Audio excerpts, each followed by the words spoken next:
Hello, everyone. Welcome to the Newsbrowse News broadcast. According to a report by Lienhe Zhao, European Union member states have officially approved a long-delayed trade agreement with the United States on Thursday, June 25. The approval marks the end of a turbulent, nearly year-long process that twice came close to collapse. Under the terms of the agreement, the EU will eliminate tariffs on American industrial products and certain agricultural goods. In exchange, the United States will cap tariffs on European products at 15%. This development is expected to provide some immediate stability and relief to the tense transatlantic relationship. U.S. President Donald Trump had previously threatened to impose new tariffs on the EU if the agreement was not finalized by a July 4 deadline. While this deal averts an immediate trade war, experts note that underlying frictions over metal tariffs and technology regulations remain unresolved and could continue to test relations between Washington and Brussels in the coming months. According to Thai Sounds, Venezuela was hit by 2 consecutive strong earthquakes on Wednesday evening, June 24th, resulting in severe destruction and building collapses. Following overnight search and rescue operations, the country's acting president, Delcy Rodriguez, announced that the confirmed death toll has quadrupled to one side, 4, while the number of injured has risen to 971. Due to damaged communication infrastructure and severe government media censorship, information flow from the affected areas has been extremely slow. While rescue efforts are currently focused on the capital city of Caracas, there is an alarming lack of data from the coastal city of La Guaira, which has been described as nearly destroyed. An online registry established by overseas Venezuelan organizations indicates that the number of missing persons has already exceeded 10,000. The United States Geological Survey, USGS, has warned that the final death toll could reach into the thousands or even exceed 10,000. This disaster marks Venezuela's most devastating earthquake since 1900, drawing grim comparisons to the historic 1812 earthquake that claimed approximately 30,000 lives. According to a report by Al Jazeera, international oil prices have declined to levels last seen before the outbreak of the war with Iran in late February. The drop comes as expectations of rising crude supply from the Middle East outweigh ongoing demand concerns.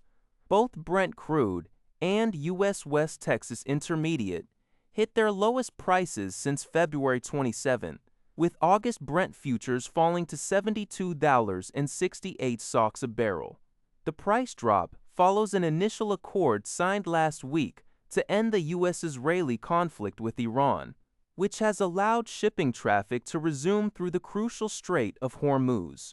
U.S. Energy Secretary Chris Wright stated that oil flows through the strait are nearing pre-war levels, with at least 20 million barrels transiting in a 24-hour period, though full normalization will take a few weeks as mines are cleared. Additionally, Oman has opened temporary shipping routes to ease tanker departures.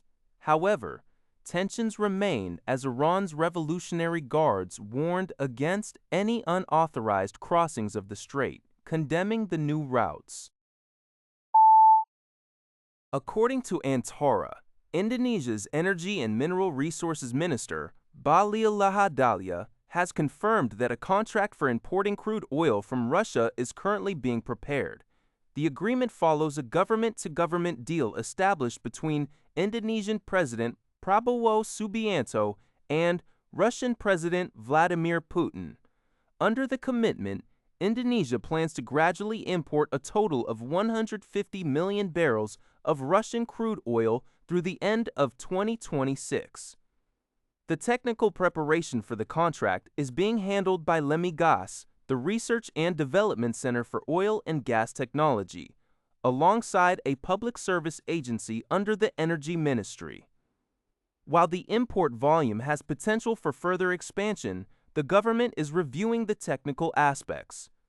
Russian ambassador to Indonesia, Sergei Tolchin, breaking it up Amos, recently noted that Moscow is awaiting more detailed specifications from Jakarta regarding the type and quantity of oil required, as well as preferred ports and payment methods to facilitate the transaction. According to a report by Taibot Thai Sounds, scheduled flights between China and Japan for this summer, July and August, have plummeted by 57% compared to the same period last year. Data from aviation analytics firm OAG shows that flight numbers for July and August have dropped from over 6,000 last year to around 2,600 this year. Industry experts attribute this sharp decline to ongoing geopolitical tensions and Japan's first visa fee increase since 1978, which takes effect next month. The geopolitical rift began in November last year after comments by Japanese officials regarding a Taiwan contingency prompted Beijing to issue travel warnings, leading Chinese airlines to cancel flights and offer refunds. Consequently, China has cut nearly 9,000 flights to Japan this year as of late June, while major Japanese carriers have maintained their flight schedules to facilitate transit passengers heading to North America. Chinese airlines have made the deepest cuts. Some of the tourist demand from China has reportedly shifted to Southeast Asian markets, particularly Vietnam. That's all for this video. Thank you for watching. See you in the next video.